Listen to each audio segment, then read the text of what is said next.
And he's muted. Oh There's this my god. podcast. It is Let's Monday, create a October list. 4th. The million ways Jake can screw up the start of the show. I There's mean, like we have three. water There's bottle, we like have three. the wrong date, we have muted. Okay, there's three. There There's might be three. some Yeah. more. The more will come though. It's a list Yeah. that is I mean, bound to grow. but if there's only three things in the many years we've been doing this show, I think that's a pretty good list. I think that's all right. We can live with that. Okay, we'll cut you some slack. We can live with that. All right, Bears Nation podcast, Monday, October 4th.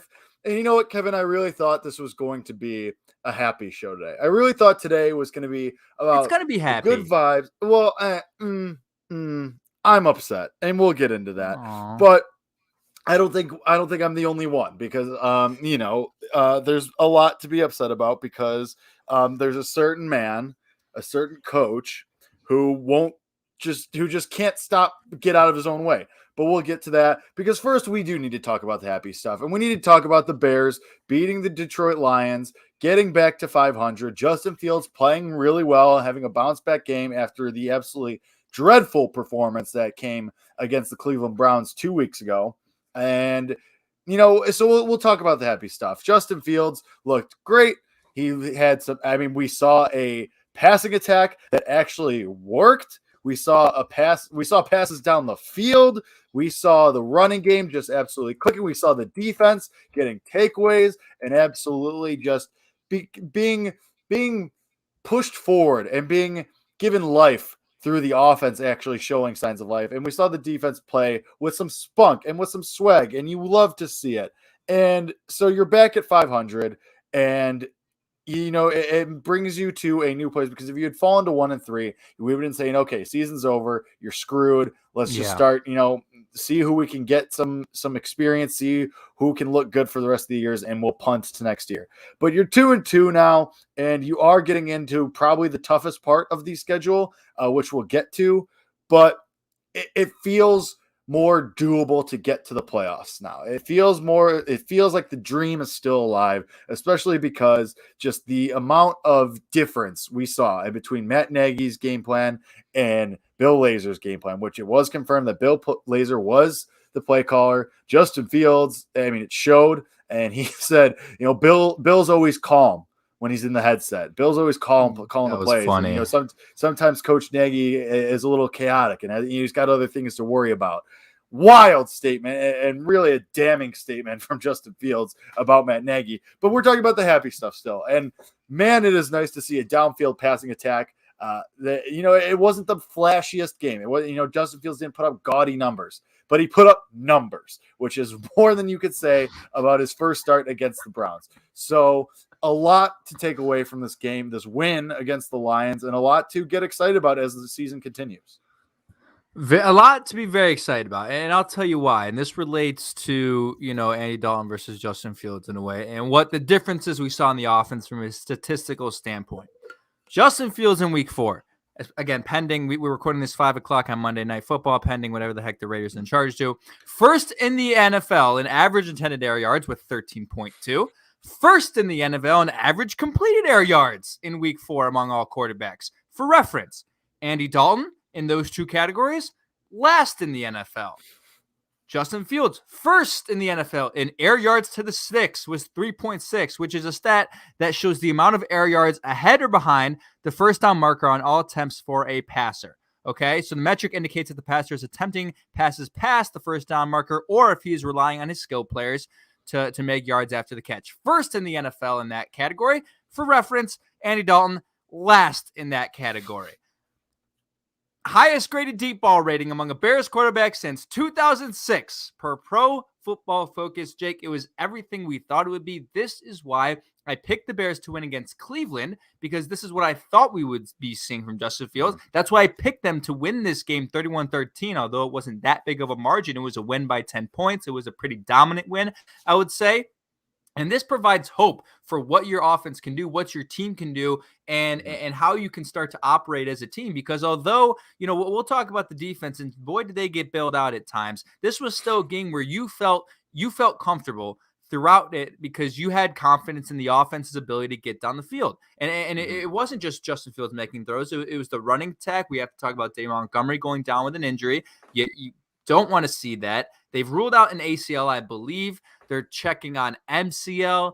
I've seen people say IR is possible. I think we've just about ruled out it's not season ending. If it was season ending, we would have known that by now. We would have known that after the initial test done. He limped off the field. He tweeted, God has blessed me or something. So hopefully that means he got some good news in some area. But they still had 188 total rushing yards. I mean, this was an offense that was moving.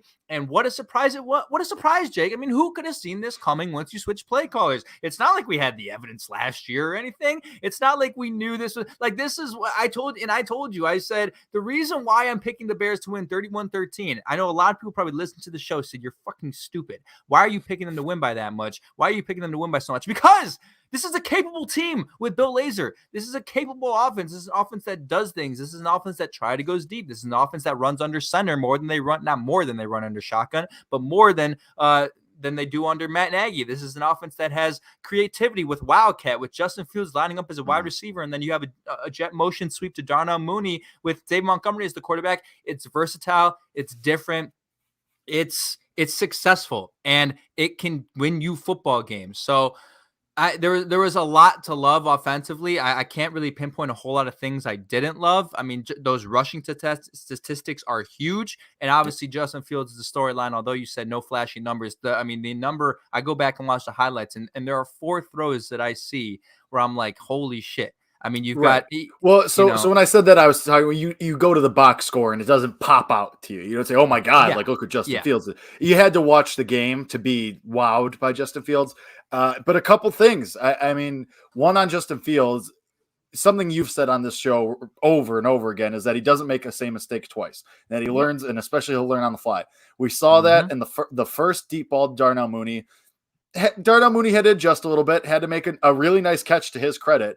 And then every single time Darnell Mooney had a deep ball after that, perfectly placed, led his receivers wonderfully. So that was great. And so credit to you for pointing that out weeks ago. But Bill Lazor, I mean, protecting his quarterback, actually going with we finally saw every single tight end on the roster, on the field, on offense, and not just special teams. We finally saw Jesse James and JP Holtz contributing to the offense, even if it was just as blockers, but contributing. And, we saw that the play caller making the adjustments and helping out his best player, which is to say Justin Fields. And I guess, David Montgomery is probably your best player on offense, but helping out the most critical position and making sure he's not getting killed out there. Now, granted, this is the Lions. This isn't Jadeveon Clowney and Myles Garrett. But the fact that the adjustment was made in general, the fact that we saw multiple blockers, extra blockers, so that Justin Fields isn't getting killed, and so that he has a clean pocket and he can move and do whatever he needs to do and go through his reads without getting his head taken off. Just the fact that we saw that adjustment is huge, and it gives you a lot of confidence that, hey, yeah, maybe we can beat the Raiders. Hey, yeah, maybe we can beat a team like the 49ers, which at this juncture we're probably going to see Justin Fields versus Trey Lance. That'll be a really fun game in a couple weeks. But just the fact that we got there to the adjustment and saw things developing as the game went on. And that was really good to see. Again, you have to take this with, it's the Lions, and they stink and they reek of an 0-16 team. But this is a Lions team that has played well up to this point in the season, better than I think their record shows. I said that on this show last week when we did our predictions, but it's still the Lions, and generally you beat up on the Lions. And yes, the Lions helped you out a lot, especially with their red zone offense, but you capitalized and you were able to make them pay for those mistakes, which is huge because we don't know if that would have happened with Matt Nagy as the play caller. I mean, obviously Lazor has to stay the play caller. Justin Fields needs to stay the starter, but we'll get into all that. A couple other things. It is laugh out loud funny that Justin Fields, of his 209 passing yards, 125 of them came from Darnell Mooney. I mean, it's just funny. It's just something funny that makes you laugh. Obviously, why does it make you laugh? That's because it's just funny to look at. Like, I mean, it just makes me. It's humorous to me. Like, I just look at that and it just makes me laugh. Like, it's not bad. It just makes me laugh. Like, it just makes me laugh that the other 80 yards were spread through 4 other guys, but most of that production was from one guy. It just makes me laugh. I was a week late on my prediction with Darnell Mooney. Remember, I said You Cleveland were. was going to be the breakout game, and that's it. And again, maybe it would have been. Maybe it would have been if Laser was the play call. You know what I mean? Maybe it would have been that Yep. breakout game.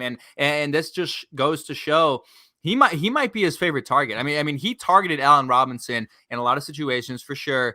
But Yeah. I just think that connection that they have, and we talked about the Yankee concept, and we know the deep ball ability that Darnell Mooney has, and then how aggressive Justin Fields is, again, first in the NFL and averaging 10 air yards. He wants to air it out. He wants to go hit the deep play, and he is going to try to do that in the coming 13 weeks that are left in the season. He's going to try to go after those deep balls. So I don't think it's even crazy to say, Jake, that their connection and could be stronger than his connection with Allen Robinson. I mean, I think that's a completely, and it's not a bad thing either way. I said this, though. I said this however many weeks ago, that Darnell Mooney's a second-year guy, Justin Fields is a rookie. Like, there's going to be that natural, chemistry of being kind of newer guys in the league, and Allen Robinson maybe not going to be on this team next year, and Darnell Mooney is going to be around for at least the next 3, you figure, including this one. Yeah. But, I mean, we said this. I mean, we kind of thought this might happen. No, we knew it. Well, we didn't know, but we figured. We floated the idea out there. Yeah, and it's not, and I do think Allen Robinson's production is going to increase. He's had a slow first 4 weeks to the season, 2 weeks under Justin Fields. You kind of throw away that Cleveland game. He still had 55 yards this past week against Detroit. 63. Like his 63. I mean, yeah, 3 targets, 3 catches for 63 yards. Yeah. Like that, that's it. That's very good. That's like 20.1 yards per reception. I mean, that's exactly what you're looking for there for in that category. It's just he probably should be getting targeted more, but I'm not going to complain if we're having success in another area. That becomes a problem when you're not completing passes. And it's like, okay, why aren't you targeting your best receiver? But if you're finding success with other receivers, that being Darnell Mooney, that being Marquise Goodwin, whoever it may be, like whatever, share the wealth, share the love. It doesn't matter who gets 100 yards that day as long as somebody gets it. You know what I mean? But that it'll come. I'm not worried. Again, this is still a second game. We still talk about those reps that happen in practice. We still talk about all of that chemistry that still has to be built. That's something that will continue as the weeks go by. So I'm not at all worried about Allen Robinson. I know there's fantasy owners out there who are a little bit scared, who are a little bit, might put him on the trade block or something. I wouldn't do it just yet. I think that production is going to increase, and then you're going to start to see the red zone, him start to make more plays in the red zone too. I mean, he's a red zone target, but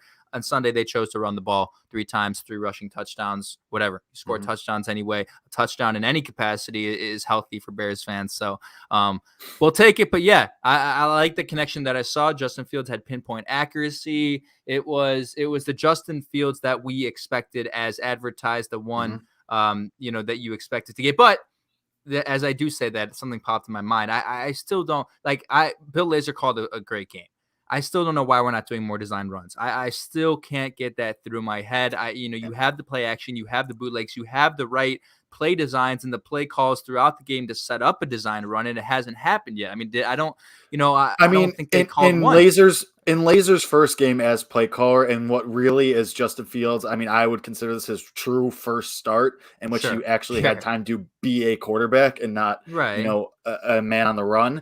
I mean, I think that'll come. I don't think, because especially it's easier to digest that when there were other facets of the game plan working, when the passing game was working and your running backs, were working.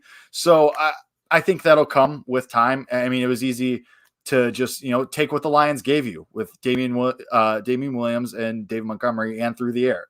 I mean, there's no reason. I think they have it, and I think it'll come. But yeah, I mean, Lazor's first game calling plays this year, Justin Fields' first real start in which he actually had time to be a quarterback. I'll take it. I'm not worried about that. I think it'll come. Yeah, but that's what, okay. But to that point, though, like if I'm Lazor in my first game calling plays with Justin Fields and I want to do the simple thing, I want to take this simplistically. That's the simplest thing you can do. You know how talented he is. You can say, you know what? We're just going to call quarterback design run and we're going to let the player make plays. I don't have to go out of my way to design an incredible play. I don't have to go out of my way, to be an exceptional play caller when I can just allow Justin Fields to use his athleticism to make plays. And that's why I don't understand. But you can't do that all the time. No, I'm not saying saying you have to do it all the time, but 3 times you get yourself in a 3rd and 2 situation.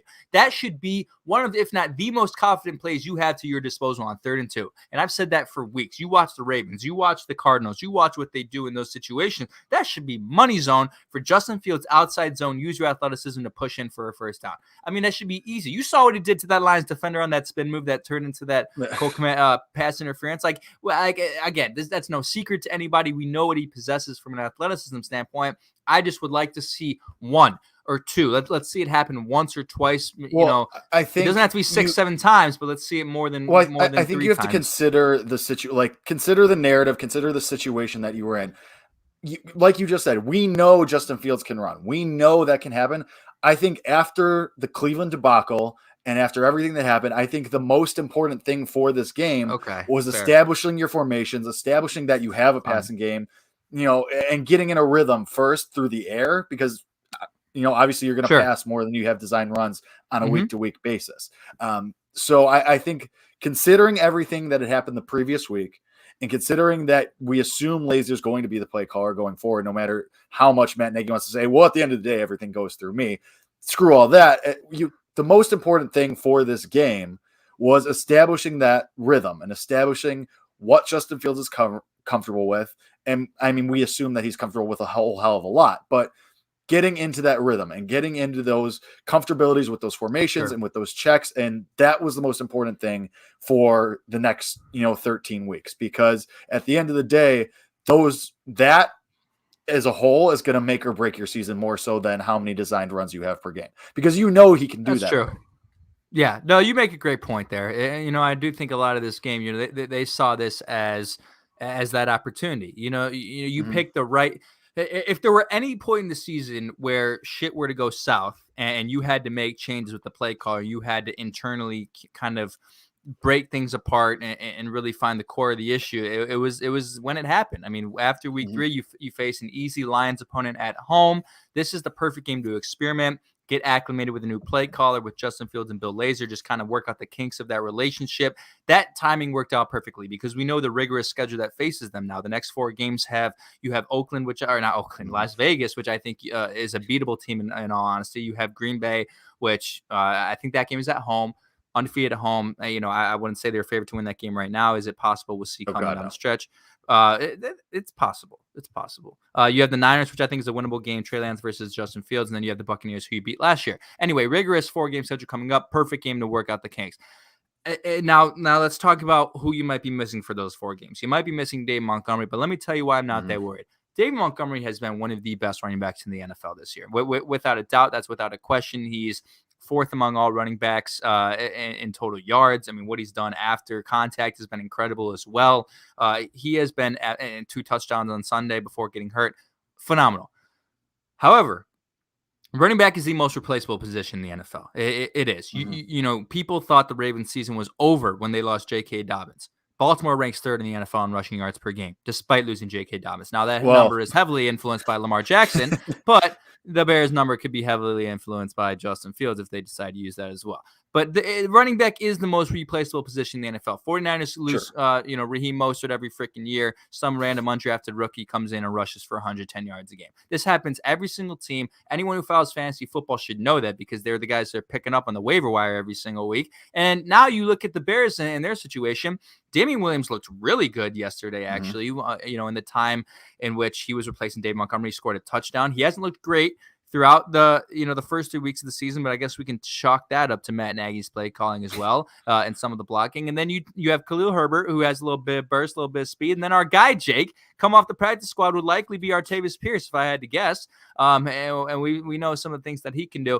The other thing, though, before I let you speak on that, every time I see Tariq Cohen on the sideline in his shorts and t-shirt, he's jumping around. He's looking like he's ready. Like he's what is going on? I mean, Greg Drags jumping around on the sideline is a little different than going and playing an NFL football. Well, yes, but what was he dealing? I mean, he's coming off the surgery. The ACL, yeah, I know. I don't. It just I don't. It know. also might be just a league thing. Like he might not be eligible to come off IR yet, or whatever list he's on. Yeah, I don't remember. I wouldn't remember when he was put on IR. I forget when he's eligible. But I don't know. It just seems weird. Anyway, Damian Williams, Artavis Pierce, Khalil Herbert, you can do things with that backfield. Mhm. I'm not that worried if they have to lose Dave Montgomery for 3-5 weeks, whatever it may be. Yeah, it's definitely way different, even if you consider in the scope of like last year versus this year. I mean, last year you lost David Montgomery for any amount of time, let alone an extended period of time. You were screwed because Cordarrelle Patterson is starting at running back now, and Cordarrelle Patterson was fine, but he wasn't a starting NFL running back, and I mean he's doing some really interesting things in Atlanta. He's playing really well in Atlanta. 32 fantasy points. What the hell is that? Wild. But anyway, like you're not relying on Cordarrelle Patterson to win you football games or being your lead rusher, Right. So it's way different. And now you have guys like Williams and even Khalil Herbert has looked good in the short bursts that we've seen him. And Artavis Pierce has stuck around in the NFL for this amount of time, so that credit to him for that too. Like that means something. So compared to this year or last year, you have Damian Williams now compared to Cordarrelle Patterson. You feel pretty good about that. And Williams played well once Montgomery went out, and exactly. His long run was 23 yards, so that kind of inflates his total at the end of the day. But even you take that away, he was 7 carries for 32 yards. Like that's still almost 5 yards per carry. That's really good. So you'll take that, and I think you'll be fine. Obviously, Montgomery's a star. And now, it's never good when you lose one of your star players. But Damian Williams, the drop off there isn't as steep as it would have been last year, and you can live with it.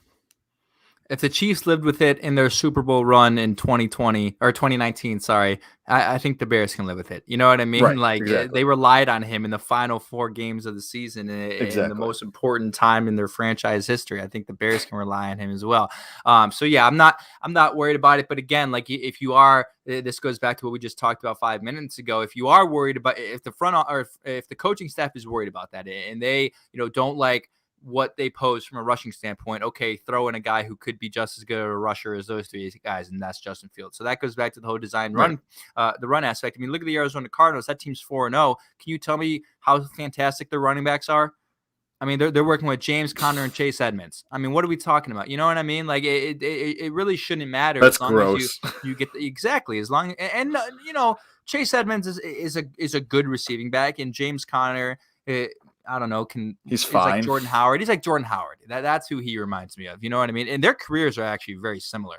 But they do it with Kyler Murray, and they do it with that air raid offense. So, Bill Lazor doesn't run an air raid offense. He doesn't run, West Coast spread offense all the time. But, Bill Lazor isn't Cliff Kingsbury. He's not Cliff Kingsbury, but you're gonna need to see a little bit of Justin Fields on the move if you want that rushing attack to kind of, make up for what you're losing from Dave Montgomery. More on the offense, though, before we get to I have one more thing about the offense before we get to the defense.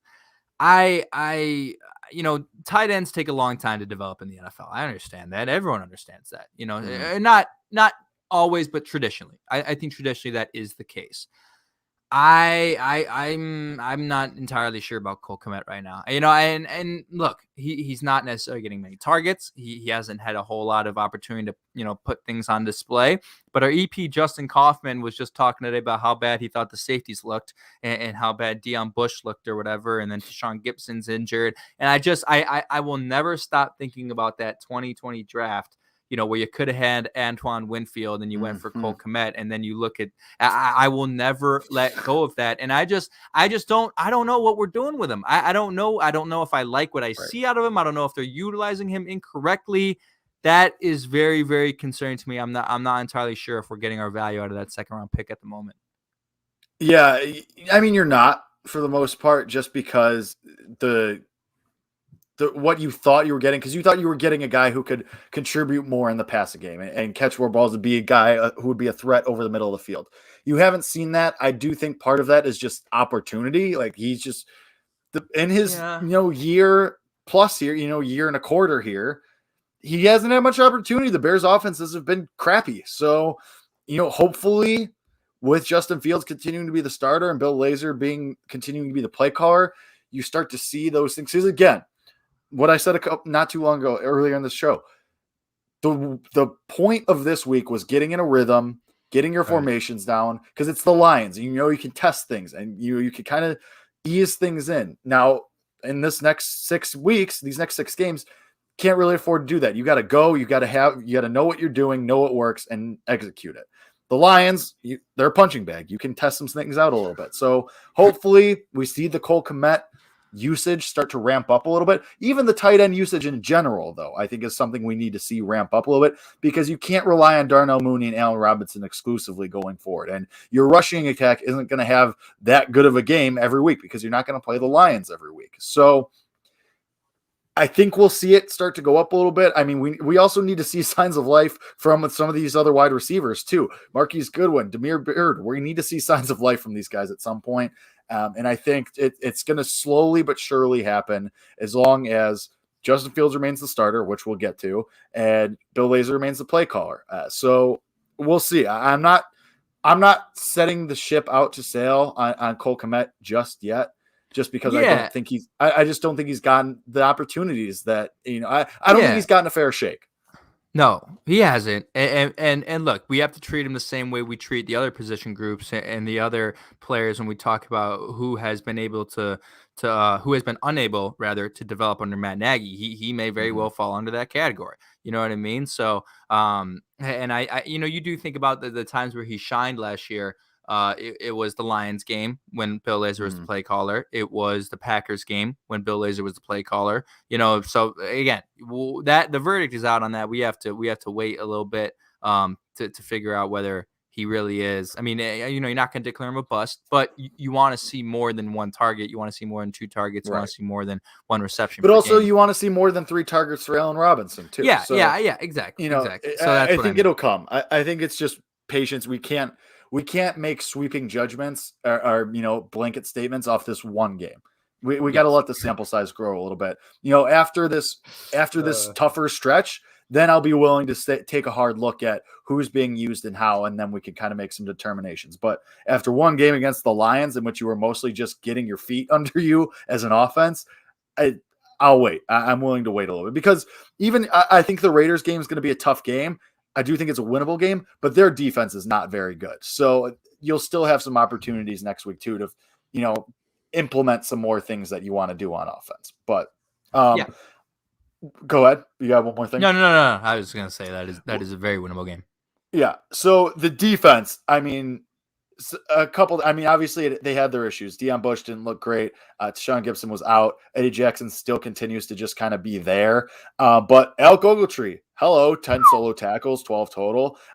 Hello Travis Gibson. Hello Robert Quinn again for the 4th straight week in a row, which is nothing. I don't think any of us saw that coming. Hello Bilal Nichols, which a little help from Jared Goff and the Lions offensive line. But defense looked good. The Lions, for as much as they throw, I was fine with that performance. And you still saw some guys. Robert Quinn, we've been saying it every week, but Robert Quinn, holy crap. I don't know what changed in the offseason, but I'll have what he is having, because goodness gracious, he looks phenomenal 4 weeks in. Health. I guess that's what it is, right? I guess that's what you pinpoint it down to is health. It's the no gloves. So no gloves. Was he actually? I think he might have been wearing gloves yesterday. He might have been wearing the orange ones. I can't remember. He was rocking the no gloves first 3 games of the year. I don't know if he went orange gloves yesterday, but he looks great. Bears lead the NFL in sacks. They lead the National Football League in sacks. How about that? How about it, man? We talked all offseason about what does this defense need to do. They need to get more turnovers. They are doing that. They are 8th in the NFL in turnovers. They're 8th in the NFL in turnover margin per game. I have to where they're at turnover. But and then number 2 thing was pressure. The pressure last year was embarrassing for the amount of time they had across that line, and that's why you were getting carved up. That's why you have giving quarterbacks 3.5 seconds to throw every single down. Khalil Mack, 4 sacks through 4 games. Robert Quinn has 4.5 or 5 now.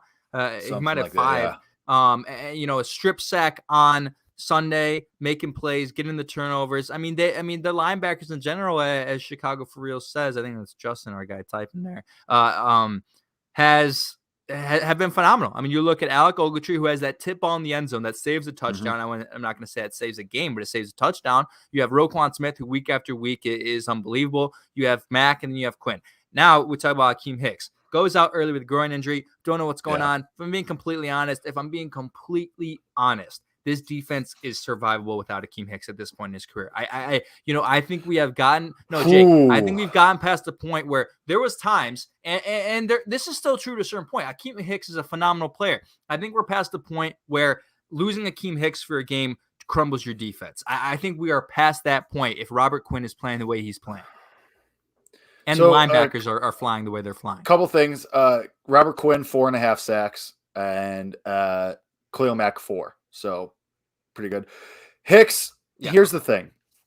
I think from a statistical standpoint, sure, you can survive, but morale, I think, is a huge thing. And he still has the potential to make those game-wrecking plays, in my opinion.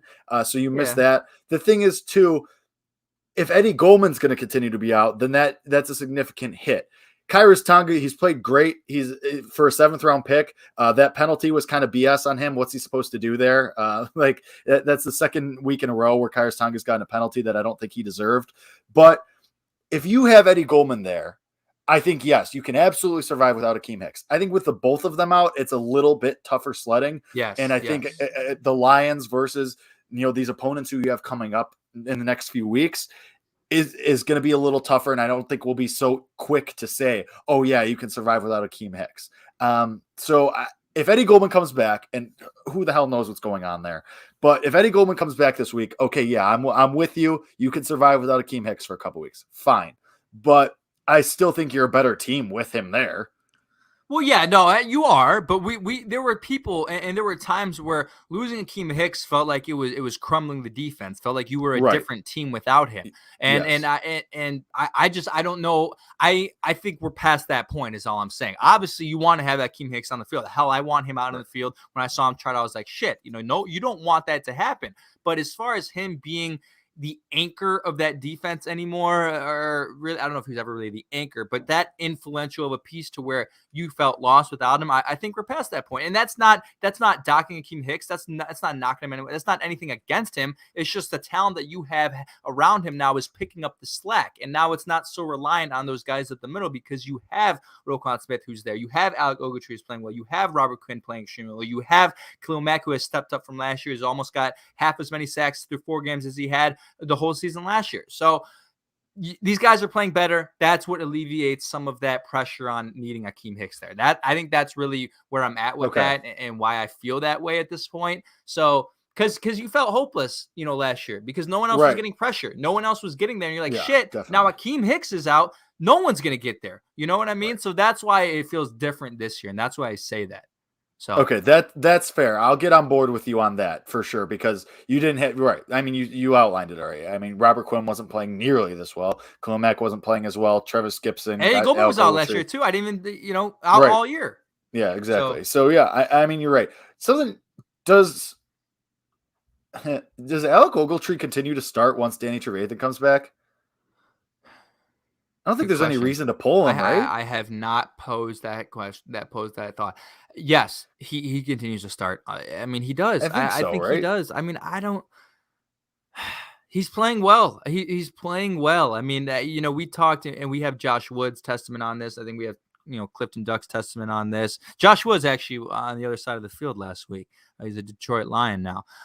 But the testament just of how important he is to that defense from a leadership standpoint and from a vocal standpoint, that would be the only reason for me to believe that they would need that. But I haven't seen defensive breakdown. I mean, I've seen defensive breakdowns, but I don't know how much of that has been due to a lack of leadership from, the linebackers who are calling the shots. You know what I mean? I don't know. Maybe there is, maybe there's not. But that would, I think, be the main reason that if once Danny comes back, which I think he just started his 3-week window to return from IR, that would be why he would, be slotted in there in front of Ogletree. But he's also he's a guy, and we've seen this in the past where they might split snaps on Sundays. You know what I mean?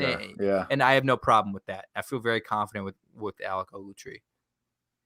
Yeah, I that's just because obviously this was far and away his best game stat wise.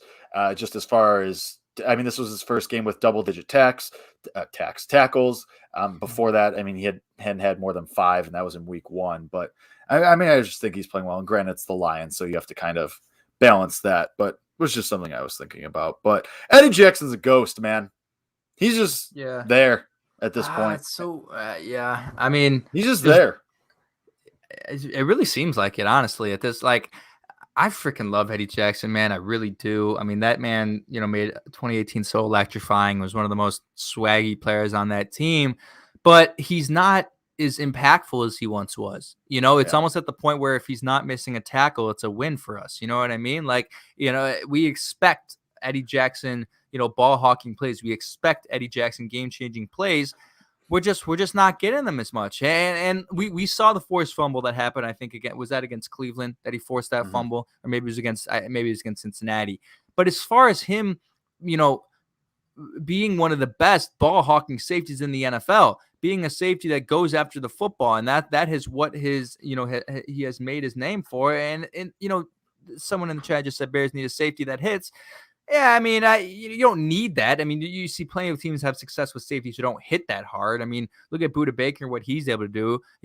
That's not 100. Jesse Bates, I mean, that's not 100% a necessity, but he needs to. I mean, I don't know, Jake. I don't have the answers, but you're right. It's gotten to the point where if he doesn't make a mistake, we're feeling good about Eddie Jackson, whereas in the past, we we needed this man to be getting interceptions and making plays for us to feel good about where he's at. Yeah, it's also just that contract is so huge. So it's you're paying him to be that guy, and he hasn't been at all. But I don't know, maybe as the pass rush continues to get there to other quarterbacks, maybe those opportunities come up more. So we'll see what happens. Before we move on to the quotes from today, we usually don't talk about special teams, but goodness gracious, the punt from Pat O'Donnell that went 60 yards was bananas. I mean, that was just I mean, just in a vacuum, that was insanely impressive. Let me tell you right now, Pat O'Donnell, like there's few players on the team that I can name as pro that I'm pretty confident will be Pro Bowlers at the end of the year. Roquan Smith, Khalil Mack as he goes in every year, Dave Montgomery if he returns. Pat O'Donnell might be the one I'm most confident in. I mean, that man has looked absolutely. Every punt is a damn boom, and then you talk about that 60-yarder. I mean, wow. And look, let's get it out there. Because not enough people, this has been Pat McAfee. This has been, all the retired punters. Put some respect in the names, man. They are important. I mean, the way he's been able to flip that field and get them, even if it's just, you're punting from your own territory, you get them to between the 20 and 30 versus the 30 and the 40. I mean, that is critical. That's huge. That's crucial. So, shout out Pat O'Donnell, man. What's the phrase that Pat McAfee uses? He uses some sort of phrase to for the brand. Yeah, for the brand. For the brand, for those punters, man. Total respect, Pat O'Donnell. He's a goddamn king. Yeah, reminder that Pat O'Donnell at his combine outbenched multiple, if not all, linebackers and defensive linemen. So that's just a fun fact. But all right, let's talk about the quotes from today and partially yesterday. Matt Nagy, first of all, asked who was calling plays. It took a second for him to admit that it was Laser, but then had to go on and stroke his own ego and say, well, yeah, but, we do this as a team and we go through our meetings and we develop these game plans as a team. And, and at the end of the day, I'm the one that's saying, yeah, I like this. No, I don't like that. At the end of the day, it goes through me. Dude, enough. Like, we don't care. The Stephen A. Smith clip. Hey, I'm going to tell you right now, we don't care. We don't care. Right? We don't care. It's just tell us that Laser's calling the plays. We don't care if you need to make yourself feel better. No, enough.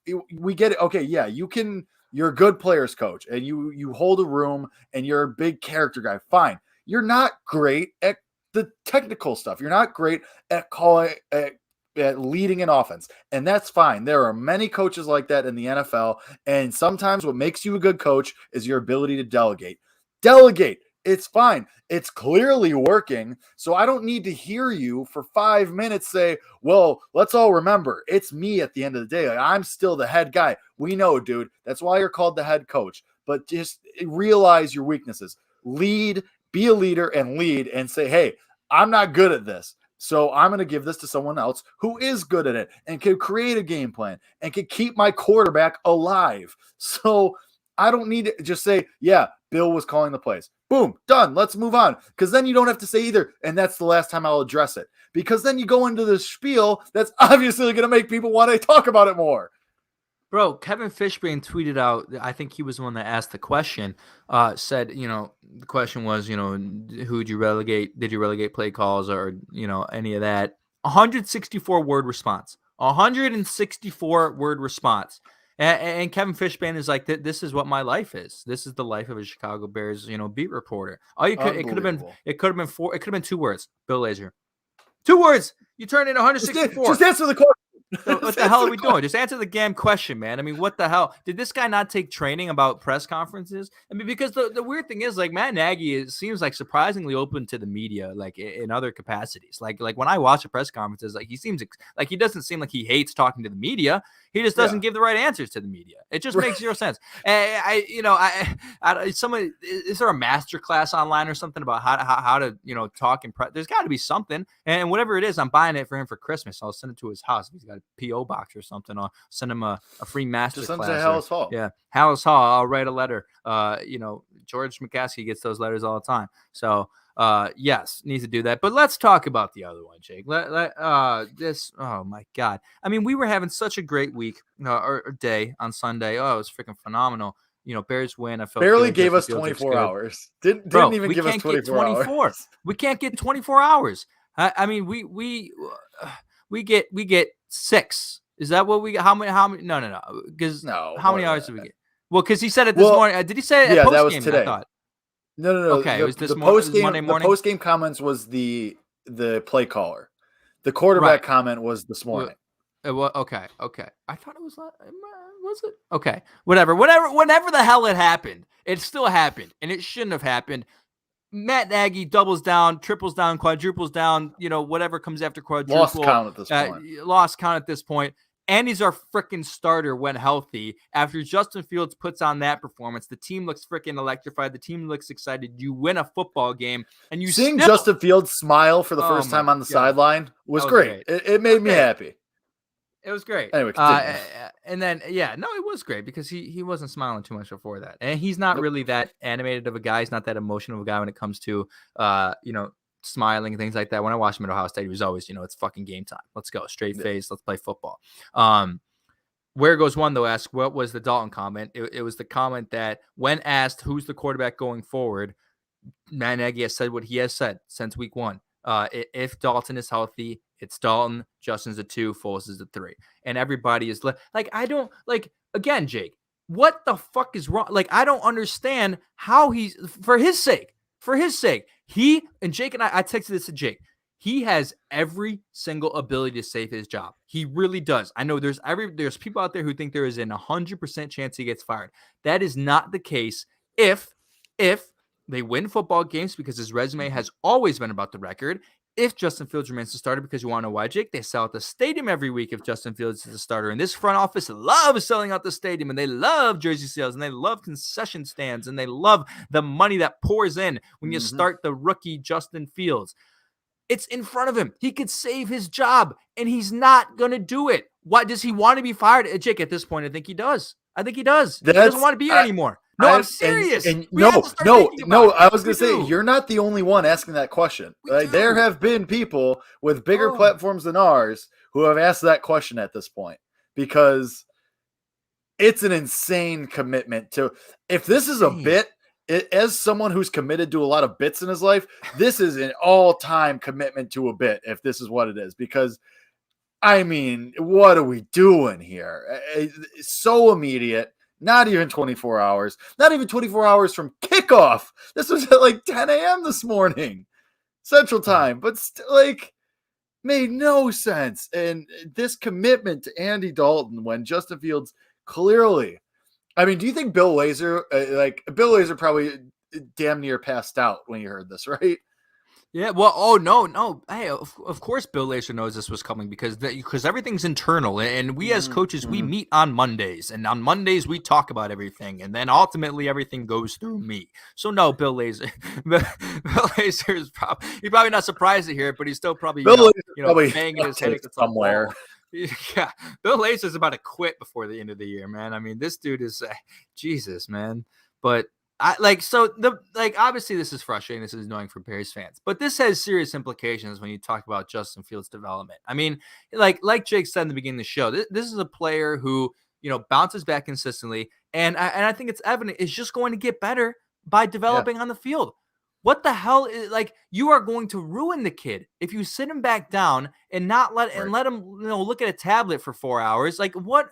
It makes zero sense, and that's why I'm like I don't like I have trouble believing that Matt Nagy really cares about the overall development of Justin Fields because it doesn't take a rocket scientist, it doesn't take a genius head coach to know what's best for the kid. I mean, we have Where Goes One in the chat who says, I've watched every game with Justin Fields play at OSU, so have I, and is saying from the start that Justin Fields has been a learn on the field type player.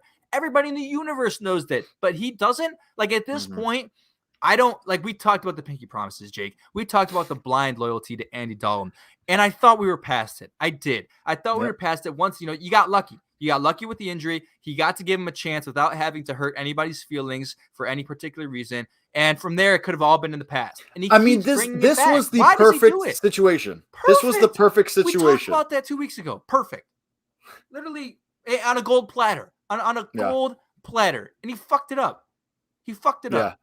And I mean, it was exactly what you could have wanted. And I don't know. And I think, I mean, everyone, whether it's Fishbane or our friend Adam Hogue or our other pal Adam Johns, like everybody's saying Justin Fields is the starter. He deserves to start another game after that game in which he opened up your passing attack and he led you to a win. Essentially, he showed you a lot of promise and exactly what you wanted to look for him. And I mean, one of the comments on YouTube right now, Laser and DeFilippo are going to beat up Nagy in the locker room. I think Nick Foles might be part of that group too, judging off his comments in the past too. Like you might have Nick Foles going in there and beating it. I mean, I wouldn't blame them. And it is insane, this commitment to Andy Dalton. You could have not asked for a better situation, a good game against the Lions, a lot of good, solid building blocks for you to take into a weak Raiders defense. I think the Raiders are a beatable team, but you need an offense that's going to keep up with Derek Carr, who's looking like an MVP candidate, and we'll see what he does against the Chargers tonight. He might strengthen that case, but has so far been a top 5 quarterback in the league this season. You're going to probably be in a shootout, possibly. You're going to need to score points at the very least. So it might not be a shootout because your defense is still a top 10 unit, but you're going to have to score points to beat the Raiders. And so if you're trying out Andy Dalton, those are going to be hard to come by, no matter who's calling plays. You think? And Dennis Plank in the YouTube chat says, I think we all went in on that regarding the beat up of Matt Nagy.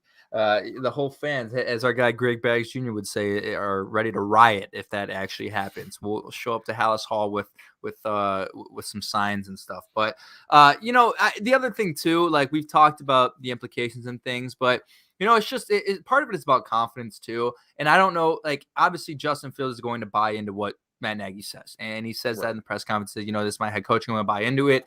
But you got to think there's something in the back of his mind that's thinking, does he not have confidence in me? Does he not really believe in my abilities? All of those factors. I mean, the fact that you are still, doubling down on that, I got to believe there's part of him that's really thinking, is there really something there that there's a lack of confidence? And Jake, this has been consistent. This was consistent with Mitch Trubisky.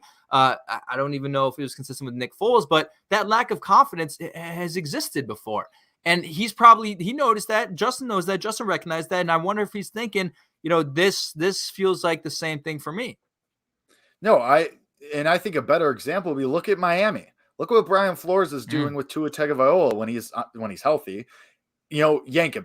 With Fitzpatrick, put him in, start him, then yank him, start him, yank him, or Fitzpatrick starting. Okay, yank him, put Tua in. So, and granted, we have questions about how good Tua is. Justin Fields is probably going to be a good NFL quarterback. There were questions about Tua as he was drafted. When Justin Fields was drafted, everyone was saying, how the hell did he fall so far? He's going to be a really good quarterback at some point. Now, I'm completely with you. And there were a couple of columns about that too. Like, you sit him back on the bench, what kind of message are you sending to the kid? So you already put him in. You already have him starting. He's going to be the future. Andy Dalton is in the future, so you might as well roll with it.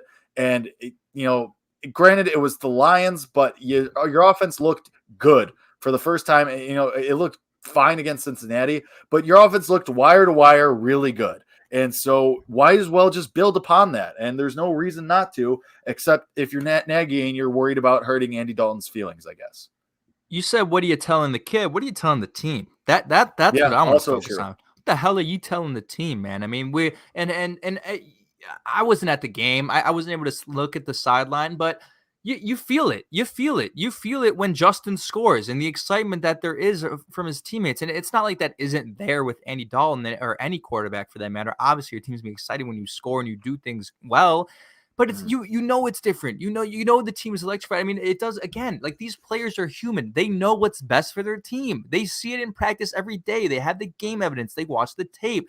They know it too. And every single player on that team, I don't care what you say about the money. Everyone is there to win. Everybody wants to win. All right. You know, everyone believes there's players who get a bag and check out. There, maybe in rare instances that happens. 99.9% of the time, a player who plays in the NFL, regardless of the money they get paid, wants to win and wants to get a ring and wants to win a Super Bowl. That's what it comes down to for these guys. What it comes down for everybody. They know what's best for this team. They know what's going to win them football games. So if you go back to the man who gives you less of an ability to win football games, you lose the locker room by correlation. You do. And we've already talked about how it might have already happened by just the quotes that have come out. But if you actually make that executive decision, like you're not winning against the Las Vegas Raiders, not because of X's and O standpoint, but because the team's not going to freaking give a shit. The team is not going to be happy. The team's going to be upset. They're going to be pissed, and it's going to be evident. You got to figure out. That's my biggest gripe with it. That's to me, that's bigger. I have a bigger issue with that than I do with the confidence in Justin Fields and his development. I have the bigger issue of what that does for the rest of the guys in that locker room. I really, really do. Yeah, that would definitely send the wrong message, I think. No, you think?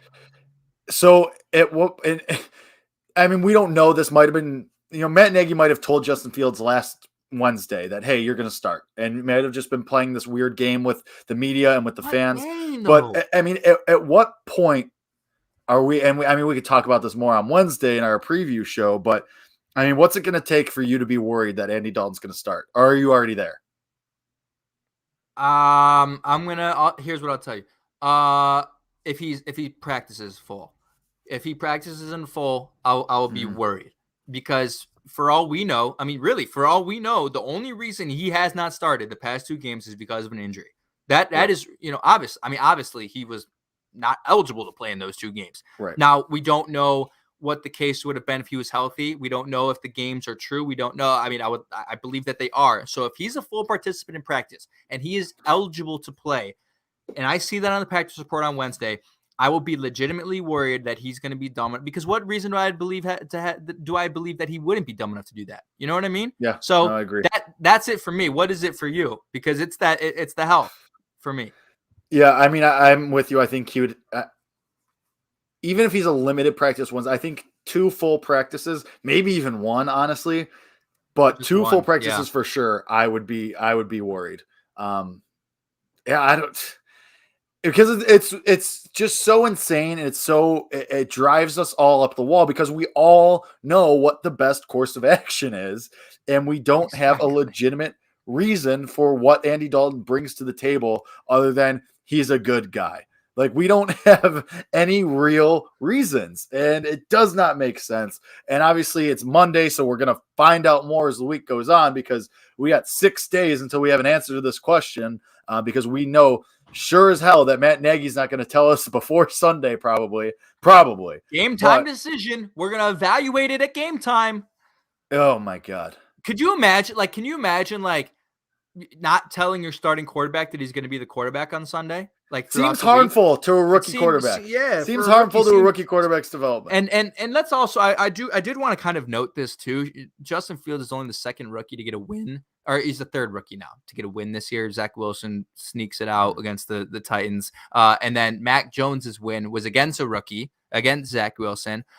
Justin Fields is arguably top 3 in rookie of the year conversation after playing 2 games because of how bad everybody else has looked. I mean, honestly, He is. I just want to make that comparison between him and the other rookies because we've seen rookies do worse than him. We've seen Zach Wilson and Trevor Lawrence both be top 2 in the NFL in interceptions. Mac Jones looks all right, but they're not winning games as much, Right. So he could win rookie of the year. He really, really could. If he gets the opportunities in the next 14 games, I would almost say he will. He will. If he starts the year, I'll put it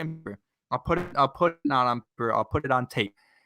If he plays rest of the games, the rest of the year, he will win Offensive Rookie of the Year. And I would lock it in. I don't know what his odds are on FanDuel. They're probably plus like 2,000 or something, or probably not that high. Probably plus 1,000. I believe he's. I'm I locking believe he's that in. 8-1, possibly. 8-1. Okay, that would make I think sense so. because I can't think of an offensive rookie who'd be above him right now, other than maybe Mac Jones, because I think Jones just for the playing time, and I mean, Jamar Chase had another good game on Sunday, but sure, yeah, Jamar, but quarterbacks are always going to win that over wide right. receivers. Yeah, they're always going to get that benefit of the doubt. But do you have anything else you'd like to get off your chest, Jake? No, it's just we can never have one day. We can't even have one day. It's so infuriating. Well, we can have Tuesday, because nothing happens on Tuesday. So yeah, so we can still be mad about yesterday. Talk about what happened on Monday. Or about today. Yeah, exactly. We just that's what we asked. I'm gonna write a letter to House Hall, say, can we just have one day?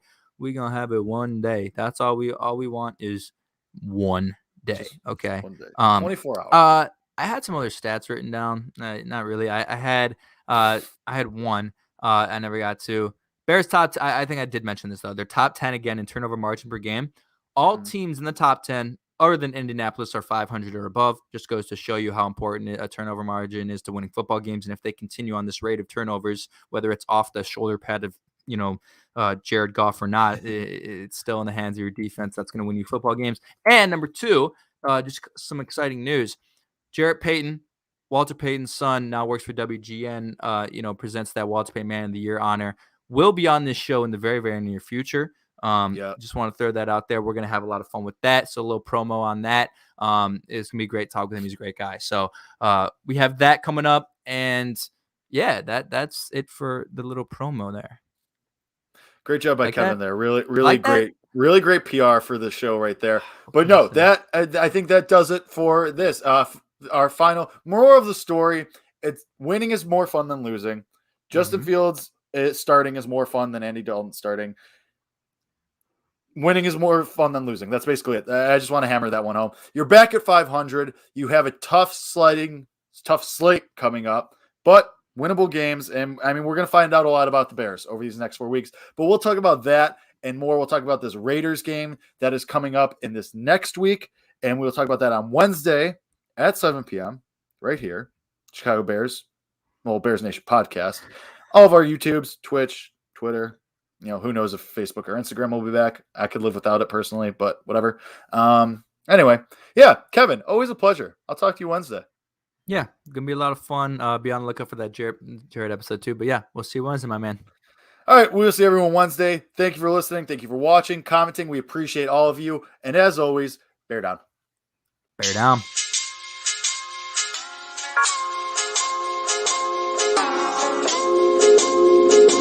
Bye.